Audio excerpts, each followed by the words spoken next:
Gelieve volksgenote, ek wil graag nou vir Flip Swanepoel in die woord stel, en Flip wil vir ons kom voorlê, wat Vader vir hom as opdracht gegee het, die stigting van die huis as kern van die authentieke gelofte van Bloedrivier.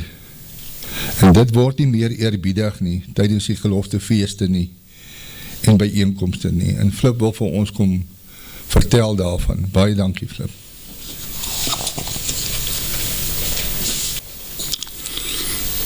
Ek het nou vandag een lewige taak om die stigting van die huis as kern van die authentieke gelofte van Bloedrivier aan die voor te lê, wat nie eerbiedig is of word tydens die geloftefeest bijeenkomste nie. Dit is een groot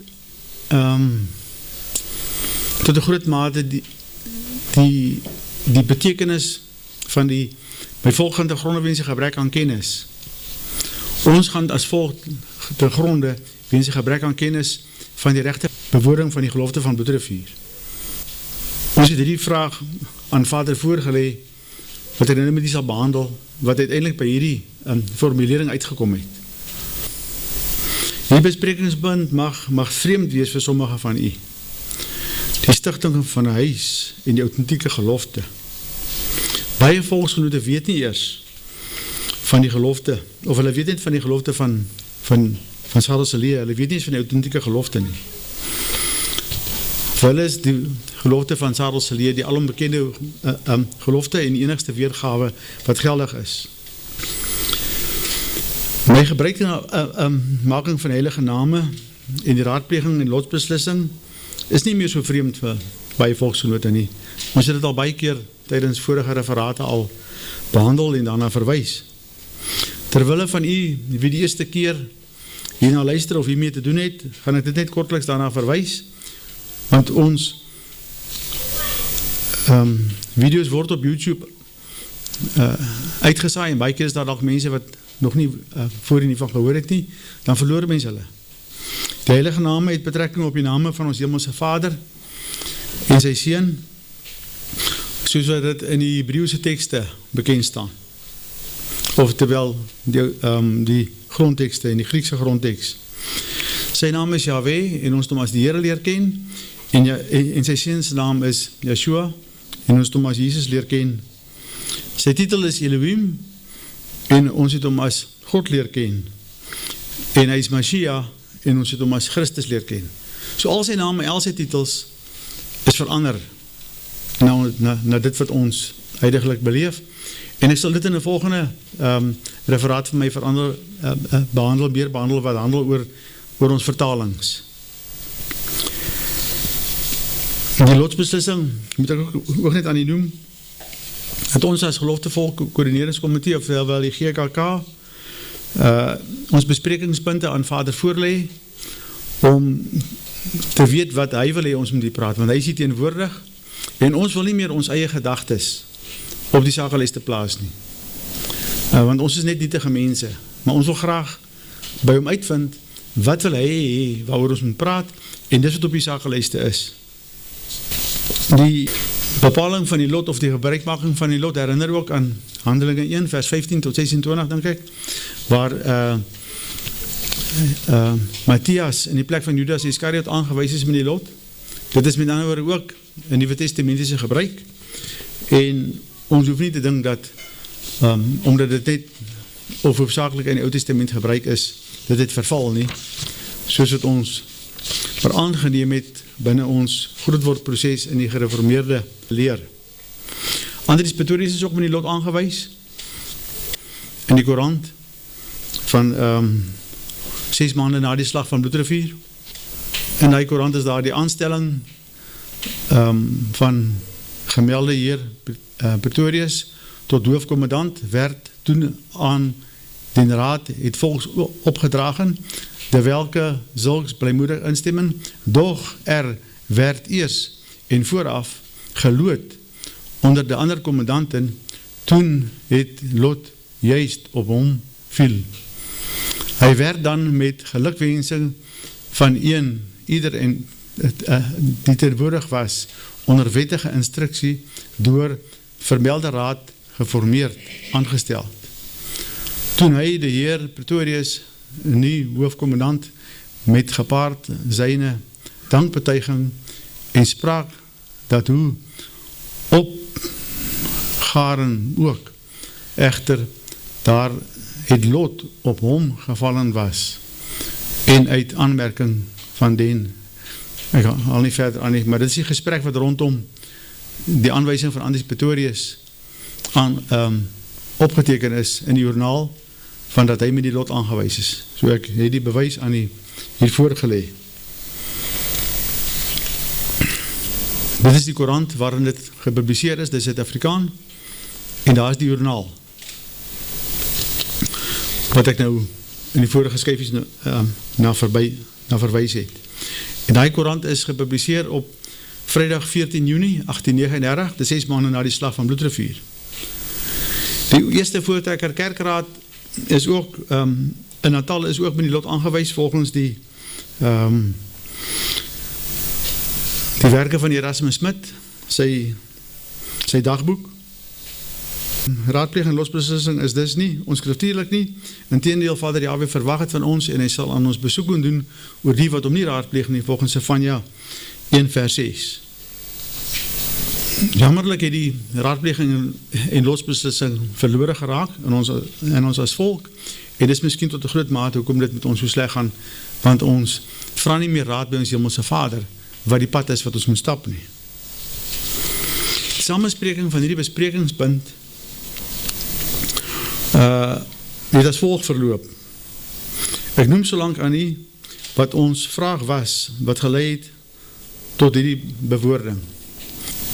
Kerkdiens in plaas van gelofte betaal as nakoming van die gelofte. Dit is 'n baie kriptiese vraag, maar wat ons doen is, ons sit net baie keer, of meeste van die keer net 'n gedagte op die tafel van Vader, dan sê hy vir ons ja en nee, of vra weer. In die geval het hy vir ons gesê, ons moet hom weer vra. Maar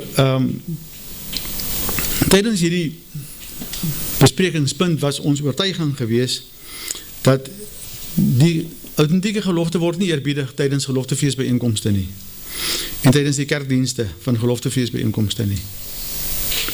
Hiermee volg die redes vir ons standpunt. Die rede waarom die kerkdienste as nakoming van die geloftes in twyfel getrek word, is omdat die predikante en die dienste wat die dienste lei en as sprekers optree, die alom bekende weergawe eerbiedig. Dit is nie reg nie, omdat dit 'n rekonstruksie is van wat die commandolede na meer as 30 jaar na die slag van Bloedrivier kon onthou. Die rekonstruksie is in 1919 gepubliseer. Dit is 81 jaar na die slag van Bloedrivier. Die alombekende weergawe, op die fotootjie daar was Harold Lee met sy hande uitgebrei staan, verskil ingrypend van die journaal weergawe, wat die koerantberig daar is, van 7 dae voor die slag van Bloedrivier, is hierdie gedeelte al reeds opgeteken. Daar is 81 jaar tussen hierdie twee weergawes. En ons volk glo die 81-jarige ouwe een, en nie die oorspronklike een nie. Ek kan ook net daar vir julle lees, daar staan, die zondagsmorgen voordat de godsdienst begon, liet de hoofdcommandant tegen de godsdiensthouden verrichting by Melkander komen en verzorgde hem met de gemeente te spreken oor zijn voluiverig in geest en in waarheid tot God mochten bidden om zijn hulp en bijstand in het slaan tegen de vijand, dat hy aan de Almachtige een geloof te doen wilden, indien allemaal wel wilden, aanhalingstekens, om so die Here ons de overwinning geven mocht, een huis tot zijnes grote naams gedagtenis te stichting, alwaar dem sal behagen, en dat zij ook moesten afsmeken, de hulp en bijstand van God, om deze gelofte zeker te kunnen volbrengen, en dat wij den dag der overwinning in een boek zullen aantekenen, om dezelfde bekend te maken, zelfs aan onze laatste nageslachten, opdat het ter ere van God gevierd mag worden. Dit is die rechte gelofte. Laat ek weer een fotootjie nader van hom. Ons sal die standpunt dat die weergawe van 9 December 1838 authentiek is. Dit is 7 dae voor die geveg reeds neergeskryf in die amptelike dagboek of die journaal van die commando. Die journaal is 6 maande na Bloedrivier in die Suid-Afrikaan, die koerant, gepubliseer. Dit is geloofwaardig of authentiek en dit moet aan die volk voorgehou word en daaraan moet die volk gebind word. Die authentieke gelofte is in aanhalingstekens goedgekeur. Dit is dus wat Andries Pretorius aan Jan Baintjies, wie die sekretaris was, gedikteer is. Daarna is dit deur die kommandante aan hulle gemeentes voorgehou, algemeen aanvaar en in 'n openbare gebed afgelê. Hierdie is nou alles ons gedagtes wat ons gehad het toe ons hierdie vraag aan Vader gestel het. So dit is ons agtergrond kennis van die verskil tussen die twee geloftes en wat die invloed daarvan is op ons volk en wat aanleiding gegee het tot die formulering van hierdie vraag en tot die voorlegging van die vraagie wat net sê die kerkdienste eerbiedig nie die authentieke gelofte nie. Ek sê weer, hierdie is in aanhalingstekens in die Korankie. En dan sê die volgende paragraaf, waar die aflegging opgeteken is, staan daar, de belofte vermeld aan God werd gedaan. In dieselfde Korant, net 'n paragraaf verder. De belofte vermeld, bo in kolom 3 verwys na die vorige paragraaf onderin kolom 2, waar die gelofte genotuleer is. Ek kan nou sien, dat ek die hele journaal as 'n pyltjie na die een wat sê de belofte vermeld en die een wat wys onder aan die kolom waar die gelofte is. Dit om vir u uiteensetting te gee van waar hierdie goed wat ek met u oor praat in staan. Want daar word gesê, ons weet nie wat die oorspronklike gelofte was nie. Dis wat algemeen deur die volk aanvaar word en hierdie inligting word deur hulle geïgnoreer en dit is wat ons voorywer is om dit wat oor ons voorvaders se lippe gegaan het weer by die volk tuis te bring.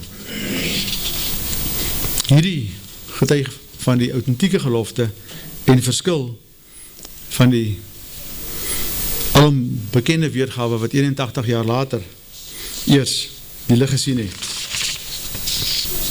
Ons is verder van mening dat die gebruikmaking van die almbekende weergawe, oftewel die Sarelslee weergawe, strydig is met ons geskiedenis en die skrifte. Dit het nie oor die geloftemakers se lippe gegaan nie, soos wat Deuteronomium 23 vers 21 tot 23 vereis. Dit is dus 'n sonde om dit as die gelofte van Bloedrivier aan die volk voor te hou en die volk daaraan te bind. In terme van Deuteronomium 23 vers 21 tot 23 moet dit wat oor die lippe gegaan het aan die volk gehou word, nie dit wat 81 jaar later deur geskiedkundiges en teoloë saamgestel is en dan die journaal weergawe in die proses geïgnoreer is nie. Slegs die journaal weergawe is authentiek en is die enigste weergawe wat met reg aan die volk voorgehou moet word. Dit word bevestig met Andries Pretorius sy verslag gee 'n weergawe van die 23 Desember 1838, 7 dae na die slag van Bloedrivier, wat ook in dieselfde koerant gepubliseer is. So Andries Pretorius as die hoofkommandant het 'n verslag aan die Volksraad gelewer oor die geveg teen Nangaan. Vandat hulle weggetrek het, waar hulle hom as kommandant aangewys het, wat ek heel eerste gewys het, in die journaal bo aan, tot waar die strafexpedisie finaal begin terugtrek het en Nangaan verslaan het, toe hy sy verslag aan die Volksraad geskryf en gesê, ons het ook 'n gelofte afgelê, en in hierdie gelofte van hom het hy basies dieselfde elemente as dit van Jan Baintjies. Terwille van die tyd gaan ek dit nou eers oorslaan, maar mense wat meer daarvan wil weet, sal ek vir hulle die spesifieke bewoording kan gee. Dit in kort die redes vir ons standpunt waarom ons van mening is dat die geloftes nie nagekom word met kerkdienste tydens geloftefeestbijeenkomste nie. Nou dat jy weet wat die agtergrond is, lê ek die verloop van die raadpleging en losbeslissing aan u voor. Die vraag het as volg verloop. Die eerste vraag was, kerkdiens in plaas van geloftes betaal as nakoming van die geloftes. Waarop Vader vir ons gesê het, ons moet hom weer vraag. Die volgende vraag was, wat ons aan Vader voorgelê het, word die gelofte van Bloedrivier betaal by wyse van die kerkdienste, soos byvoorbeeld gehou by Paardekraal op gelofte dag. En sy antwoord was, ons moet weer vraag. Ons volgende vraag was, die gelofte van Bloedrivier word nie betaal by wyse van kerkdienste nie. Hy het vir ons gesê, vraag weer. So dit was nog nie die regte formulasie geweest. Word die gelofte van Bloedrivier betaal by wyse van kerkdienste? Sê vir ons, vraag weer. Die stigting van die huis as kern van die authentieke gelofte word nie eerbiedig tydens geloftefeestbijeenkomste nie. Klink nie amper dieselfde as die volgende. Die stigting van die huis as kern van die authentieke gelofte van Bloedrivier word nie eerbiedig tydens geloftefeestbijeenkomste nie. Waarop sy antwoord ja was. So Vader wou nie gehad het, ons moet net vir hom sê, die gelofte of die authentieke gelofte word nie eerbiedig nie. Hy wil spesifiek, ons moet bysit, die authentieke gelofte van Bloedrivier word nie eerbiedig nie. Dit is, en tussen elkeen van die vrae, bespreek ons eers hoe die volgende formulasie moet wees. Wat mis ons? So dit wat ure wat ek nou hier aan die voorgelê het, om by hierdie punt uit te kom. Hiermee kan jy sien hoe dat die besprekingspunt saamgestel is, en wat die rede was vir die vraag. En wat die kennis is waaroor ons beskik binne die geloftefees koördineringskomitee en die mense wat hieroor ingelig is, wat al die jare die vergaderings bywoon en waarvoor ons baie dankbaar is, en ander mense met wie ons baie keer in gesprek is, wat dit ook glo, maar wat nie altyd die vergaderings kan bywoon nie. Ons het besef dat daar fout is met die nakoming van die geloftes, dat dit volgens Deuteronomium 23 vers 21 tot 23 neerkom op 'n sonde en van ons geëis word. Dat daar binne eie geleedere 'n oorsaak is vir ons huidige verslegtende situasie. Kan nie betwyfel word nie. Ons het dit as 'n moontlike besprekingspunt aan Vader voorgelê en Vader het dit op hierdie manier aan my gegee en dit is tot 'n groot mate waarom ons as volk te gronde gaan weens 'n gebrek aan kennis. Kennis van ons geloftes en kennis van die skrifte en lotbeslissing is met ander woorde van kardinale belang.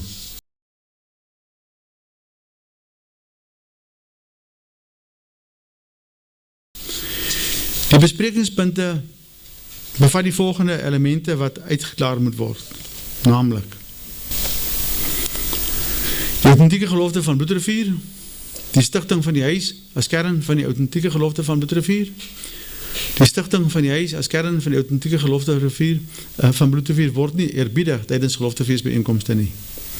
Die eerste ene gaan eers oor die authentieke gelofte en dan die betekenis van die stigting van die huis en hy word nie eerbiedig nie. Dis die 3 elemente wat ek met u gaan bespreek. Die authentieke gelofte van Bloedrivier. Met die begrip authentiek word die volgende bedoel: oorspronklik, betroubaar, geloofwaardig en eg. So, as hy nie authentiek is nie, as hy nie betroubaar nie, hy is nie oorspronklik nie, hy is nie geloofwaardig nie, hy is nie eg nie. Maar indien hy wel authentiek is, dan is hy betroubaar, geloofwaardig en eg.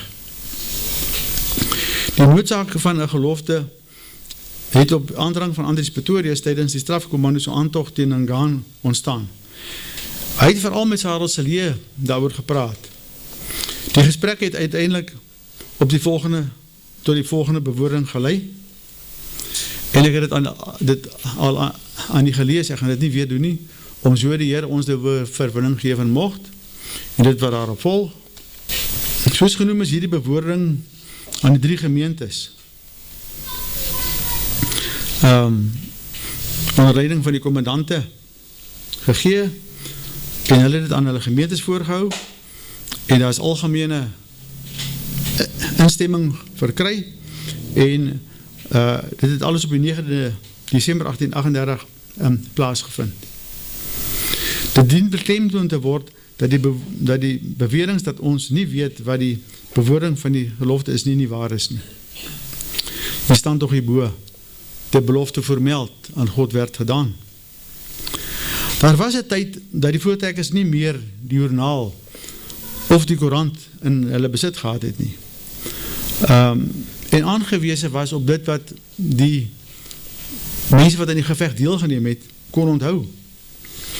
En J.H. Hofstede het in 1876 'n publikasie hieroor gehad, waar hy al die mense wat iets van die gelofte af kon onthou, gevra het wat die bewoording is. En so hy die eerste onthou weergawe, kan ek amper maar sê, saamgestel. Maar sedert 1947 is daar nie meer 'n verskoning oor wat die autentieke weergawe moet wees nie. Van die Sentrale Volksmonumente Komitee het in hierdie verband vir professor H.B. Tom en vir professor S.P. Engelbreg gevra om 'n argivale ondersoek te loods na wat die werklike wat die autentieke bewoording is. En in hulle verslae haal hulle Bandjies se weergawe aan en Andries Pretorius se weergawe aan. Dit het gehandel oor of die gelofte kerkie die vervulling van die gelofte is. So in hy verslae vanaf 1947 moet alle geskiedkundiges of byna daarna kennis geneem het dat dit uit die argiewe kom en dat hulle daarmee die regstelling kon gemaak het. Maar wat nie gebeur het nie. Die Bandjies weergawe, wat ook die joernaal weergawe genoem kan word, is die autentieke weergawe van die gelofte van Boetrivier. Dit weerlee die beweringe dat die almbekende Selé weergawe die regte weergawe is. En dis al van 1947 af algemene kennis of algemeen beskikbaar. Nou dat die autentieke gelofte van Boetrivier vastgestel is, kom punt 2 aan die beurt. Die stigting van die huis as kern van die autentieke gelofte van Boetrivier. Vanuit al Bybelse bestaanswyse was die voortrekkers bekend met die aflegging van 'n gelofte. Hulle was ook bekend met die stigting van 'n huis waar het Vader Jahwe sou behaag. Anders sou hulle dit nie deel van hulle gelofte gemaak het nie. Hulle strijd in die Zulus bewapen hulle self nie net met wapens nie, maar betrek ook hulle hemelse Vader in 'n gelofte waarin hulle beloof dat hulle vir hom 'n huis sal stig ter ere van sy groot naam waar het hom behaag. En hom sal bly smeek vir sy hulp en bystand tot die gelofte volbring is. Hierdie gelofte kom volgens Bybelse norme neer op 'n volksregering onder die wet. Dit is opgeteken waar Ahia met sy nuwe mantel vir Jerobeam raakloop en sy nuwe mantel in 12 stukke skeer en vir Jerobeam 10 gee en sê, jy sal koning wees vir Israel. Daar staan geskrywe 1 Kronieke 11 vers 38. En as jy luister na alles wat ek jou beveel en wandel in my weë en doen wat reg is in my oë, deur my insetting en my gebooie te hou, soos my knegt Dawid gedoen het, dan sal ek met jou wees en vir jou 'n bestendige huis stig, soos ek vir Dawid gestig het en Israel aan jou gee. Hiervolgens is die stigting van die huis 'n teokrasie. Hulle beloof dus dat hulle op 'n teokratiese wyse 'n bestaan wil voer waar het ons hemelse Vader behaag. Dit sluit aan by Andries Pretorius se skrywe aan Dominee van der Lingen voordat hy by die op trek gegaan het na die by die groot trek, waarin hy aan Dominee van der Lingen skryf dat hulle in die vreemde vir God tot volk wil word. Om die huis te stig waar het hom behaag deel te mag van die gelofte, moes hulle raadpleging en losbeslissing in gedagte gehad het. Hulle was in aantocht in die Zulu leer. Hulle het nie geweet wat hulle voorhand was nie. As Vader Jahwe hulle die oorwinning sou gee, sou hulle ook die plek waar die huis gestig moet word aan hom oorlaat. Want Vader Jahwe van Andries Pretorius 2 weke voor die aflegging van die gelofte met die lot aangewys het, sou dit vir hulle moontlik wees om vast te stel waar het hom sou behaag, waar die huis gestig moet word. 7 dae na Bloedrivier skryf Andries Pretorius in sy verslag aan die Volksraad en maak hy ook in sy weergawe van die gelofte melding dat Jahwe die plek moet aanwys. Verder wens ek u ook ter kennis te brengen dat wij al hier onder die ander besloten hebben om die dag onze oorwinning zijnde zondag den 16 maand December onder ons ganse geslag te doen bekend worden en dat wij aan den Heer willen toewijnen en vieren met dankzegging, zoals wij, voordat wij tegen de vijand streden, in het openbare gebed beloofd hebben.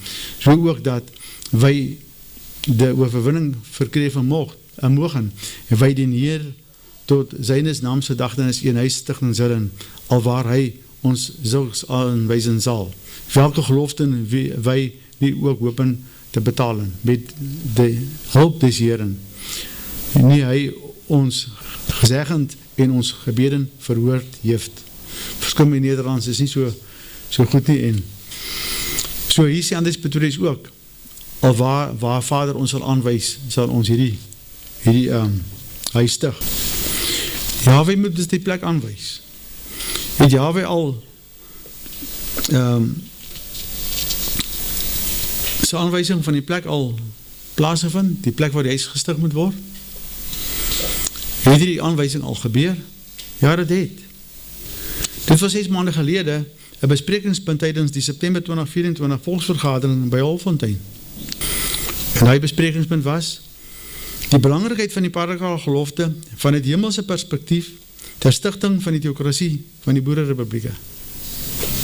Dit beteken dat die patriargale gelofte belangrik is van die hemelse perspektief. Die boererepublieke het God gegewe grond geword met die vervulling van die patriargale gelofte met die eerste Vryheidsoorlog. Die patriargale gelofte is die nakoming van die Bloedrivier gelofte by Parakral. Die Bloedrivier gelofte is die theokrasie waar het Vader Jahwe behaag. Die boererepublieke is die plek waar die theokrasie gestig moet word. En so is die plek aangewys by wyse van 'n besprekingspunt. Jahwe het met die besprekingspunt die plek aangewys binne gelofte verband. Kan jy sien waarom die patriargale gelofte belangrik is van die hemelse perspektief? Dit is wat Vader Jahwe in gedagte gehad het met beide die Bloedrivier en patriargale geloftes, die theokrasie van die boererepublieke. Die stigting van die huis as kern van die autentieke gelofte van Bloedrivier is dus 'n Bybelse theokrasie in die boererepublieke. Dit is die kern.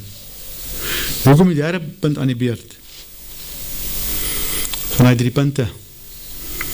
Die stigting van die huis as kern van die autentieke gelofte van Bloedrivier is dus 'n Bybelse theokrasie soos gesê het. So ons weet wat die kern is, ons weet wat die gelofte is, maar dit word nie eerbiedig tydens geloftefeesbijeenkomste nie. Dit beteken dat die wyse waarop geloftefeesbijeenkomste tans plaasvind, nie die autentieke gelofte van Bloedrivier eerbiedig nie. Dit beteken dat die alombekende weergawe nie as autentiek vanuit hemelse perspektief beskou word nie.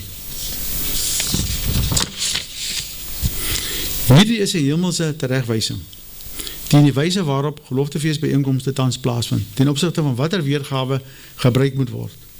Dit sluit die kerkdienste en die gastsprekers in, as ook die geloftefeeskomitees, wat die program opstel, en die sprekers uitnooi, en die alombekende weergawe in die program plaas, en die volk daaraan bind. Dit spreek ook die volksnote aan, wat bewus is van die autentieke gelofte, en nie die gelofte bijeenkomst tot orde roep nie. Die hele feestgeleentheid eerbiedig nie die stigting van die huis as kern van die autentieke gelofte van Bloedrivier nie. Vir jare al. Die hele bijeenkomst volhard in die sonde van gelofteversuim wat lei tot die strafgerig waarin ons tans bevind, soos opgeteken is in Deuteronomium 23 en in Prediker 5. Ons het met Jahwe die Almagtige Elohim te doen en met die gelofte wat met hom aangegaan is en wat hy aanvaar het. Ons het dit met ander woorde met iets belangrikers te doen as net met ons programmetjies wat ons elke jaar by geloftefeeste opstel. Ons is nie regtig bewus van die belang wat ons Hemelse Vader in die saak het nie. Die authentieke gelofte van Bloedrivier word nie eerbiedig nie. Die huis word nie gestig nie. En Jahwe se voorskrifte met betrekking tot gelofteversuim word nie ernstig opgeneem nie. Dit is 'n uiterste ernstige saak as die Almagtige van hemel en aarde die geloftefeestbyeenkomste vermaan teen gelofteversuim. Ons Vader Jahwe het dit nie teen die enkele geloftefeestbyeenkomste wat die authentieke gelofte eerbiedig nie. Daar is geloftefeestbyeenkomste waarvan ek weet, maar dit is min, wat wel die authentieke gelofte eerbiedig. My Vader het dit nie teen hulle nie. Hulle is 'n voorbeeld vir die res. Hy vermaan vanuit sy troonkamer met lotsbeslissing en raadpleging die byeenkomste waar die authentieke gelofte nie eerbiedig word nie. Dit is om van te sidder. Dit is nie dat al die geloftefeestkomitees en predikante en sprekers nie bewus is van die authentieke gelofte nie. Hulle weet van hierdie gelofte. Ek het al in 2008 dit onder die ander gebring, wat ek dink die voorsteur van die bond van geloftefeestkomitees het onder sy ander al gebring, 2008, hoeveel jaar is dit al terug? 17 jaar terug. Ek het al 14 jaar gelede begin om dit onder die aandag van die geloftefeestkomitees met e-posse te bring. Ek het hulle e-poslyste in die hande gekry en het die authentieke gelofte jaar vir jaar aan hulle gestuur. Ek het Michael uit die Koerant herdruk en in 2011 tydens die Majuba feestgeleentheid aan die volk begin uitdeel en het ook aan vooraanstaande predikante en geloftefeestvoorsitters al uitgedeel en onder hulle hande gebring. As ook aan verskeie akademici wat hulle bemoei het met die gelofte.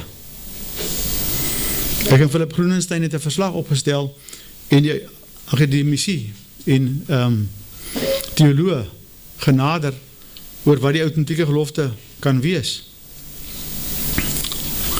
Die authentieke gelofte is al in Ditsem Nuus se geloftefeestkalender gepubliseer. 2012 sinne.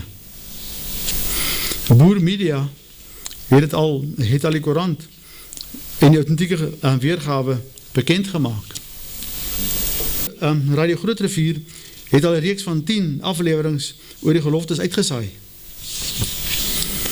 Ek het ook die authentieke weergawe aan die predikante gestuur, waarvan ek die e-posse in die hande kon kry op hulle kerke se webblaaie. Soos een man ignoreer hulle ons. Nêrens hoor ek van die geloftebyeenkomste waar die authentieke gelofte eerbiedig word nie, met 3 of 4 uitsonderings, waarvan ek weet, daar mag meer wees. En as dit baie is, dan vraag ek vir julle om verskoning dat ek nie van julle weet nie. Die res vir my die waarheid oor die gelofte van Bloedrivier. Dit vind egter nie toevallig plaas nie, maar gekoördineerd, soos wat ek verlede jaar agtergekom het met my korrespondensie met een van die geloftefeestkomitees, vir wie ek gevra het om die authentieke gelofte in hulle program te plaas, maar wat geweier is. Die rede van die weiering wat hulle aangevoer het, is dat die alombekende weergawe van Sarelslee die regte weergawe is. Die dokument wat hulle ter staving van hulle besluit voorgehou het is die theologiese agtergrond van die voortrekker gelofte AWG Raad E. Erlang, Departement Staatsreg en Regsfilosofie Universiteit van die Vrystaat. Dit is wat daai komitee vir my gesê het, die bron is van die regte gelofte. Hierdie situasie neem nie die Bandjies joernaal weergawe en die Pretoria verslaggewer in weergawe 8 as weergawes van die gelofte ter staving van die rekonstruksie wat tot die alom bekende weergawe gelei het nie. Ek het nou vir julle gesê dat die rekonstruksie het in 1919 plaasgevind. 81 jaar na die tyd. Hulle neem nie die gelofte wat 7 dae voor Bloedrivier en 7 dae na Bloedrivier in die joernaal aangeteken is, in die koerant gepubliseer is, neem hierdie verslag nie in ag nie. En volgens die verslag is die Sarelslee weergawe die regte een.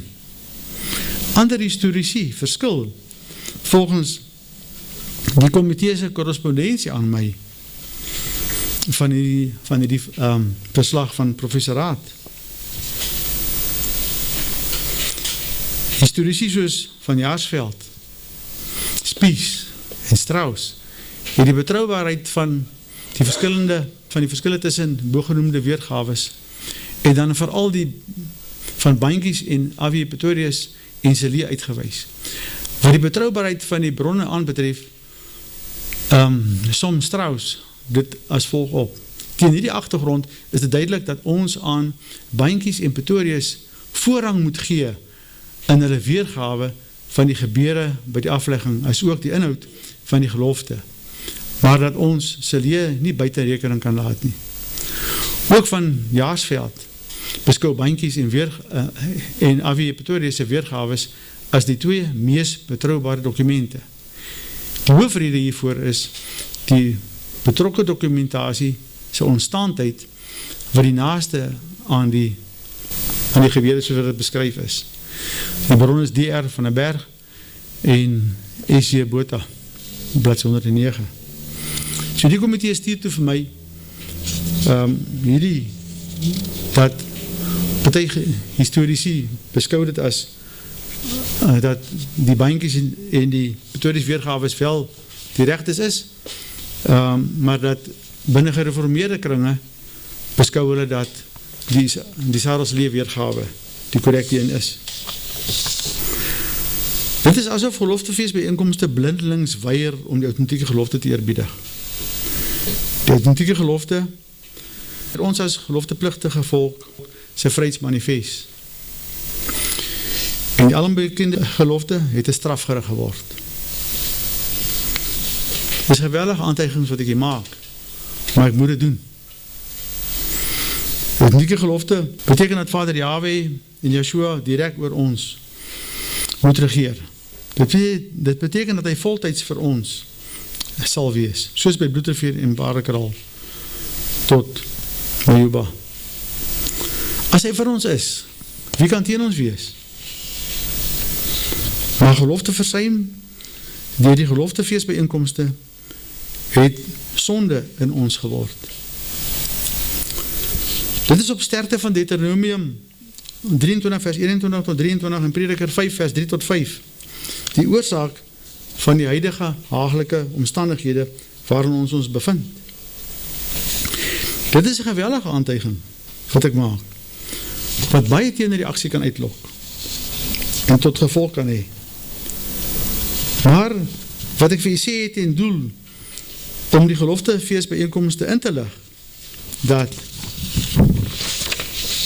die wyse waarop die geloftefeestbyeenkomste tans plaasvind, nie die autentieke gelofte eerbiedig nie. Nie dit wat eerbiedig wat oor hulle lippe gegaan het nie. Nie doen wat Vader Yahweh van ons verwag nie. Dit beteken dat die eerbiediging van die alom bekende gelofte nie reg is nie, nie geloofwaardig is nie, nie autentiek is nie, en nie as die gelofte van Bloedrivier bekend mag staan nie.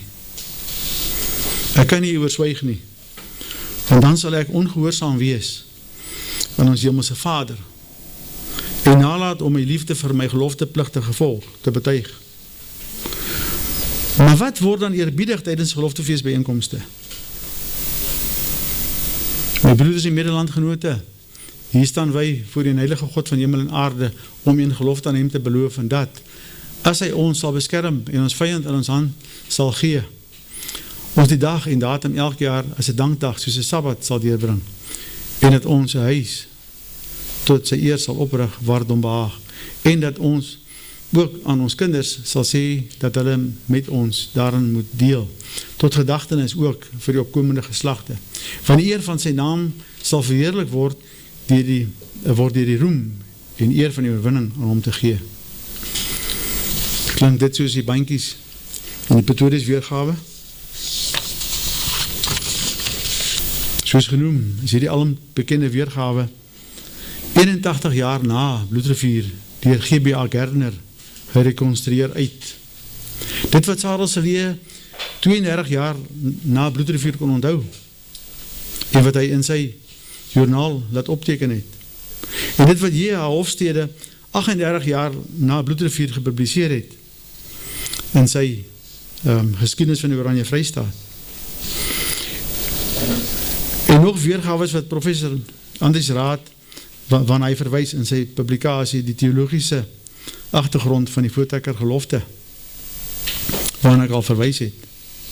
Gardner se rekonstruksie is in 1962 deur W.E. Gelou vertaal en word as die gelofte van Bloedrivier beskou.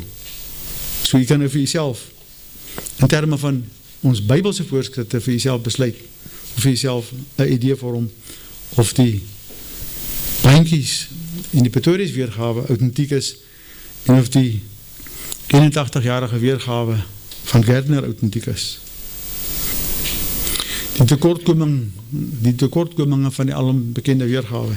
Ek moet al hierdie feite vir u noem, sodat u weet, as jy met iemand 'n gesprek tree, waarom die alomteenwoordige weergawe nie autentiek kan wees nie, en wat die fondasie is waarop hy staan. Die alombekende weergawe ignoreer die vernaamste klausules van die eie tydse journaalweergawe. Daar kan jy alomteen die Silje weergawe sien, en dan die koerant uitknipsels van die bandjies en Pretorius weergawes. Die bandjies weergawe is 7 dae voor Bloedrivier opgeteken in die journaal, en die Pretorius weergawe 7 dae daarna. Bandjies 7 dae voor, Pretorius 7 dae daarna, opgeteken in die journaal, gepubliseer in die koerant. Tydsgewys, pleksgewys, persoonsgewys en pligsgewys val die alombekende weergawe nie in dieselfde kategorie van die geloofwaardigheid as die bandjies en Pretorius weergawes nie, en is dit dus nie eg nie en ook nie autentiek nie, en sluit dit aan by die publikasie van Strauss en die ander geskiedkundiges waarna ek nou verwys het. Die stigting van die huis. Die volgende tekortkoming. Ter ere van sy groot naam kom nie voor in Gardner weergawe nie, maar dat hulle tempel tot sy eer sal oprig. Die oprigting van 'n tempel is die bou van die gereformeerde kerk.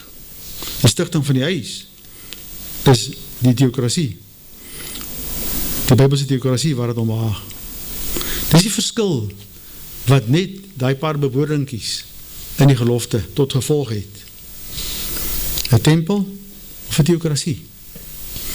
Daar is dus wesenlike verskille tussen die alombekende weergawe en die bandjies weergawe, met betrekking tot die stigting van die huis ter ere van sy groot naam. Die volgende tekortkoming is, en dat sy ook moes in afsmekende hulp en bystand van God om deze gelofte seker te kunnen volbrengen. Hierdie klausule is weggelaat uit die rekonstruksie deur Gardner en Silje. Geskiedkundig gesproke het hulle dageliks vanaf 9 tot 15 Desember 1838 Vader Yahweh gesmeek vir sy hulp en sy bystand, soos opgeteken in die bandjies journaal weergawe. Die dagelikse uitvoering van hierdie klausule bevestig die journaal weergawe as autentiek, en dit weerlee die alombekende weergawe as gelofte van Bloedrivier. Dit beteken dat die rekonstruksie nie al die weergawes sou clausules geakkommodeer het nie. Mens kan nie 'n rekonstruksie van 'n gelofte maak en clausules van die brontekste weglaat na willekeur nie. Ons as geloftepligtige volk moet dus nog steeds ons Hemelse Vader daagliks smeek vir sy hulp en sy bystand tot die gelofte volbring is, tot die huis gestig is. Dis soos die Onse Vader gebed. Daai gelofte is nog nie volbring nie en daai gelofte bepaal dat ons hom daagliks moet bly smeek daarvoor. Wat nie gebeur nie. Die volgende tekortkoming is geloftekerk as vervulling van die gelofte. Hierdie is 'n baie belangrike aspek wat die huidige oortuiging opstaan. Die geloftefeeskomitees en predikers en geskiedkundiges beskou die oprigting van die huis as die oprigting van die sogenaamde geloftekerk te Pietermaritzburg. Dit is volgens hulle die vervulling van die gelofte. Dis wat die geloftefeeskomitees vir my geleer het al die jare, voordat ons begin navorsing doen het hieroor. Indien dit so was, indien hierdie kerkie die vervulling van die gelofte is, waarom het die gemeente die geloftekerk verkoop, wat daarna 'n skool geword het, 'n teekamer geword het, 'n sodawaterfabriek geword het, en 'n waanmakerswerkswinkel geword het, en byna gesloop is? As daai geloftekerkie die vervulling van die gelofte is, hoekom moet hulle hom verkoop? En is nou 'n museum. Die sogenaamde geloftekerk is nou 'n museum en nie meer 'n kerk nie. Indien die geloftekerk die vervulling van die gelofte is, was dit net die vervulling van die gelofte terwyl dit as kerk gebruik is. Die skool en teekamer en sodawaterfabriek en die waanmakerswerkswinkel kan seker nie as die gelofte se vervulling beskou word nie. Daar was destye dat die sogenaamde geloftekerk nie bestaan het nie.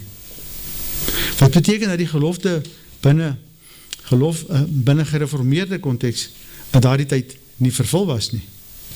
Die vervulling het nie bestaan nie, omdat dit verkoop is en as 'n besigheidsperseel gedien het. Mens verkoop nie die vervulling van jou gelofte nie. Die gemeente het nie die kerk teruggekoop toe dit byna in die jaar 1900 gesloop is nie. Daardeur het die gemeente nie belang gestel om die gebou as beweerde vervulling van die gelofte in ere te herstel nie. Die gemeente sou nie so onverskillig opgetree het as die spesifieke geboukie, die spesifieke geloftekerkie vir hulle die vervulling van die gelofte was nie. 'n sekere persoon, en dan hy was 'n prokureur gewees, E.G. Jansen, het die gebou teruggekoop en het van sloping gered en het aan die regering geskenk om herbou te word en bewaar te word as 'n museum. So dis 'n museum. Die aansprake dat die geloftekerk die vervulling van die gelofte van Bloedrivier is, het is verval vir diegene wat dit as die vervulling van die gelofte beskou. Dis die stelling wat ek maak daarmee. Waar het onbehaag? Hy klousule. Dit is die volgende tekortkoming van die albekende weergawe. Voor die bou van die kerk het die kerkraad en staatsraad van Pietermaritzburg baie meningsverskille gehad van waar die kerk gebou moes word.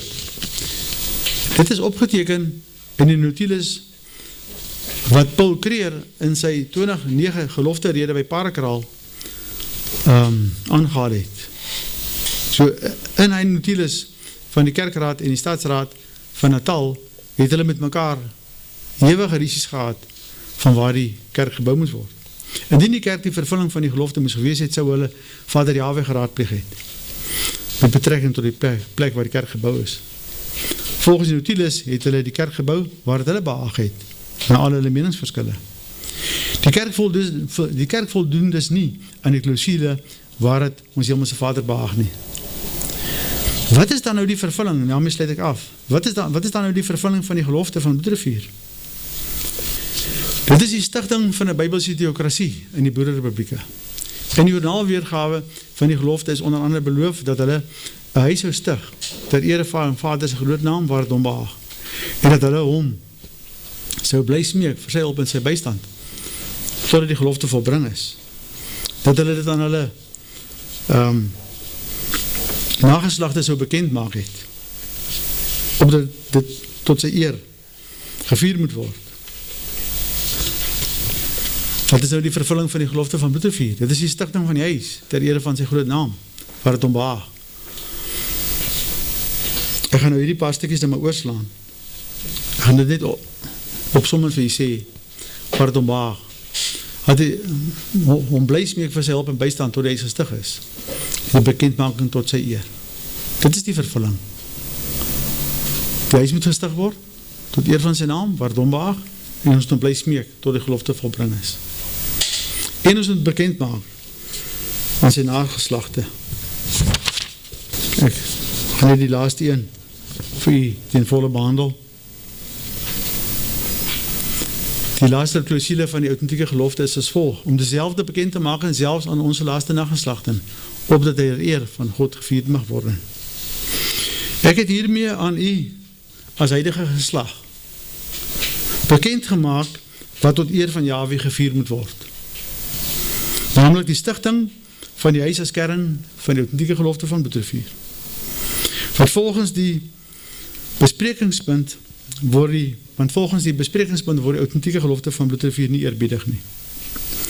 Hoe kan ons as geloftepligtige volk die verkeerde gelofte tot eer van Elohim vier? Soos wat die slotklausule vereis, opdat hy ter ere van God gevierd mag worden. Gelofte bijeenkomste het tot nou toe dit nog nie gedoen nie. Ek doen 'n beroep op elke gelofte feesbijeenkomst, op elke geloftepligtige volksgenoot, om die autentieke gelofte van bloedrivier te eerbiedig, om sodoende die oorsaak van die strafgerig uit te skakel. Want die skrif sê, Vader sal dit van ons eis, en het sal sonde in ons word, en hy wag vir ons, om dit te eerbiedig. Want hy eis dit van ons. Daardie sal hy bydra tot die vervulling van die autentieke gelofte van bloedrivier. En dezelfde bekend maken, selfs aan onze laaste nageslagten, opdat dit ter ere van God gevierd mag worden. Laat ons die huis stig, want dit is die kern vir die autentieke gelofte van bloedrivier. Dankie.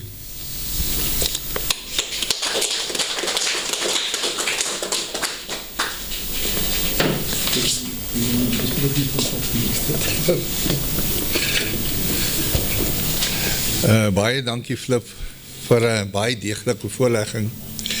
En dit is ek moet jou eintlik ondersteun Flip in die sin dat hierdie volk wat vandag hier sit en die wat hierna kyk na die voorlegging, dat hulle dit moet ernstig opneem. Daar is 'n profetiese woord vir hierdie wat ek by my opgekom het terwyl Flip so deeglik nou vir die volk waarsku en so lank al met die volk praat oor gelofteversuim. Gelofteversuim is nie niks nie. Gelofteversuim is teen Vader Jahwe self. Want dis hy wat sy hand oor ons gehou het toe ons hom nodig gehad het. En toe kom hierdie skrif by my op. En dit is Jesaja toe hy geroep is as 'n profeet. Dit laat my baie Flip dink dat hy nou so profeties optree en vir die volk te sê, kom en luister dat dit wat julle doen sonde is. En mag ek asseblief net die paar verse vir julle voorhou. Daarop hoor ek die stem van Jahwe sê, wie sal ek stuur? En wie sal vir ons gaan?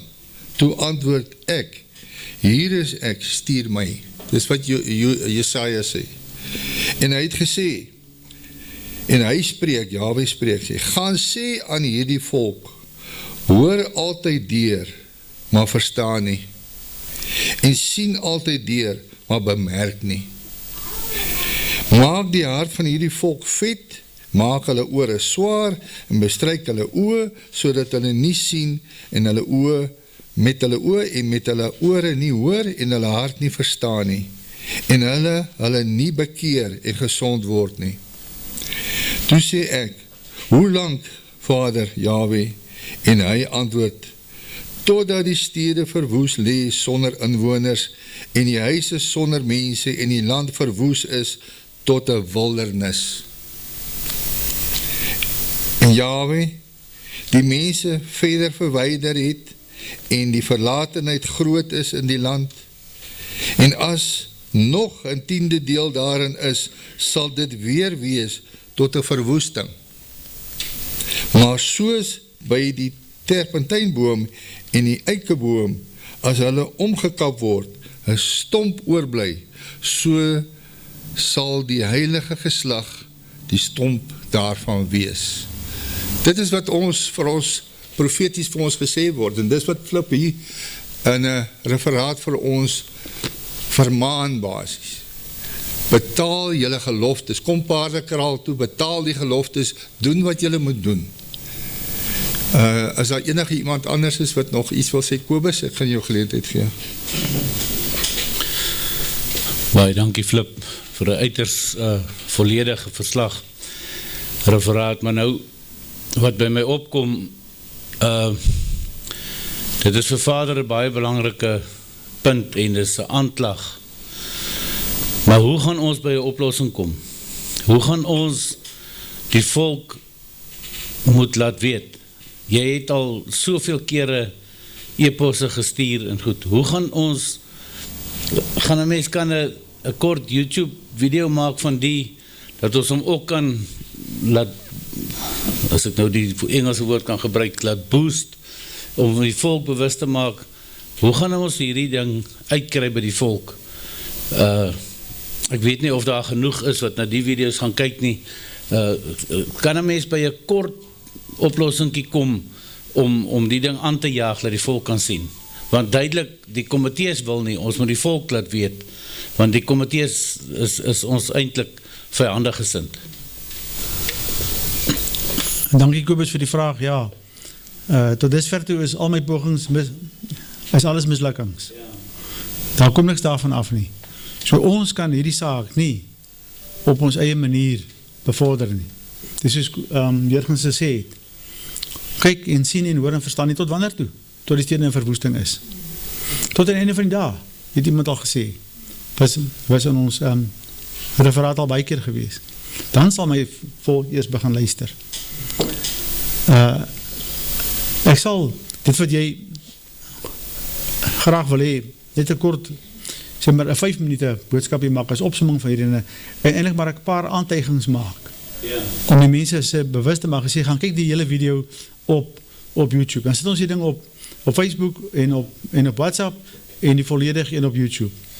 Ek kon sê, ek wil net baie nederig verskoning vra vir almal dat ek baie oor my tyd gegaan het.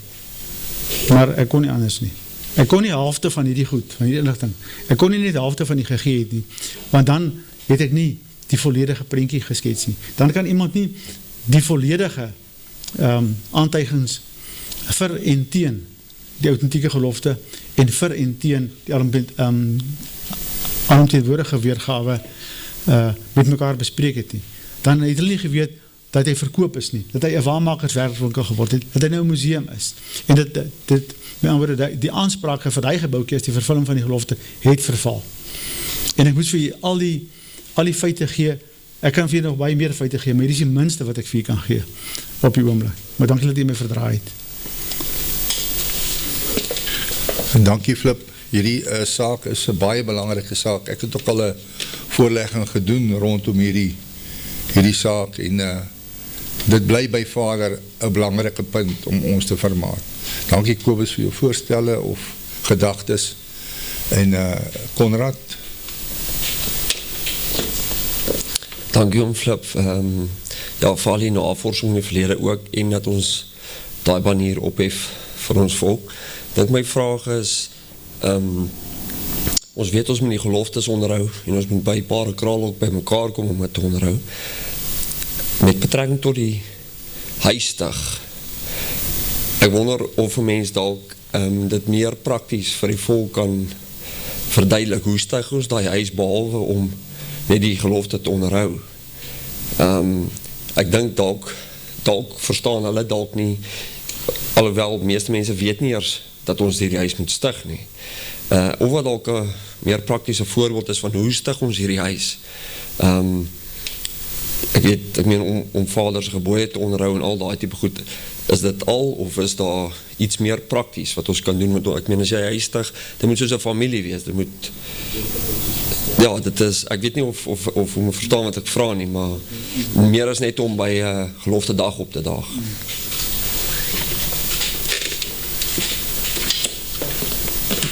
Dankie Konrad, ja, dit is 'n baie belangrike vraag, want ons moet oorgaan in die praktyk in.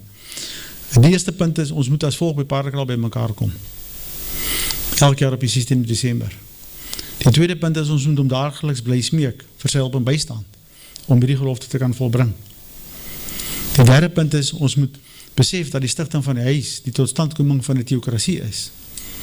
En die theokrasie is 'n volksregering waarin hy met ons sal wees, waarin ons op hom moet vertrou.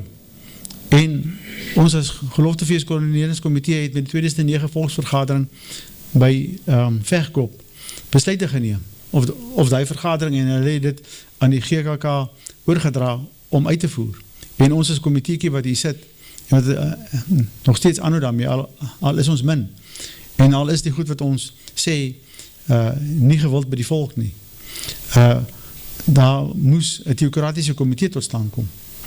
En dat die theokratiese komitee het 'n verslag ter tafel gelê, wat sê hoe so 'n volk se grondwet sal lyk.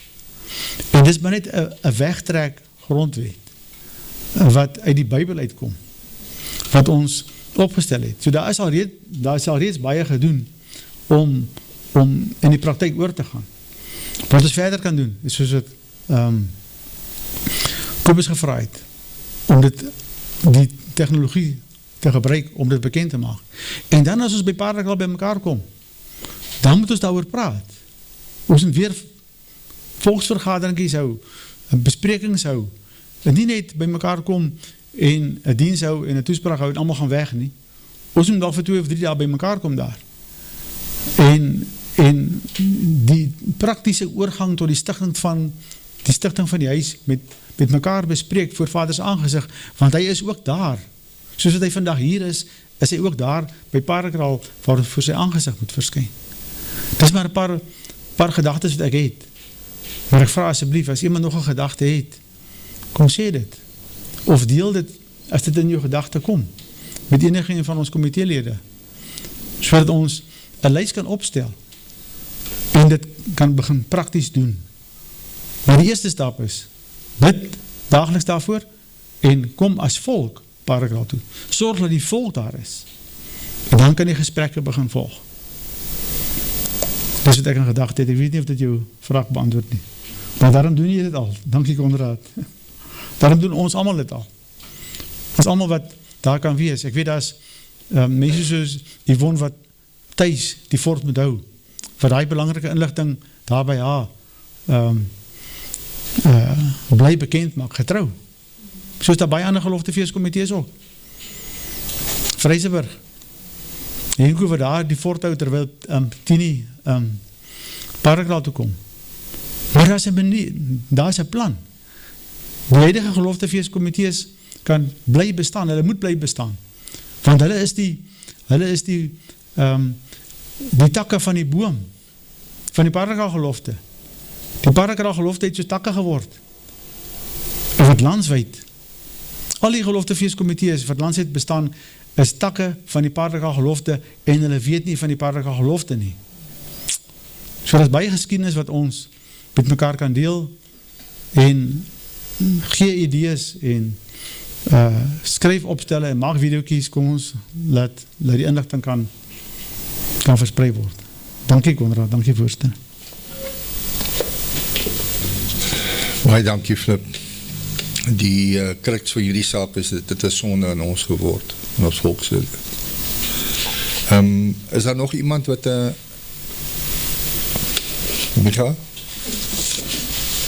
So baie gou wees, soos wat nou baie lang al met die punt, maar baie belangrik, soos ons allemaal weet, hoe dit vir my siening hieroor is, dat, jy weet, dit is nie asof die volk nie die gelofte eerbiedig nie. Jy weet, daar is, sê nou maar, verlede jaar, ek kan nou nie 'n getal noem nie, maar sê jy was by die 100.000 mense, of in die 10.000 wat die gelofte gaan betaal het, maar hulle het sekere gedeeltes van die gelofte nie reg nagekom nie, en die belangrikste een is, dat die stigting van die huis, wat nie nagekom word nie, so dis daai een facet. Ten minste, is die volk eintlik beter af as in Daniel se tyd, toe hulle moes teruggaan Jerusalem toe om die tempel te gaan herstel, want daar het net 4.000 gegaan, om die tempel te gaan herstel. So, miskien wanneer die volk ophou om so lekker handel te dryf, en die ekonomie begin wankel, dan sal hulle perspektief ook begin verander.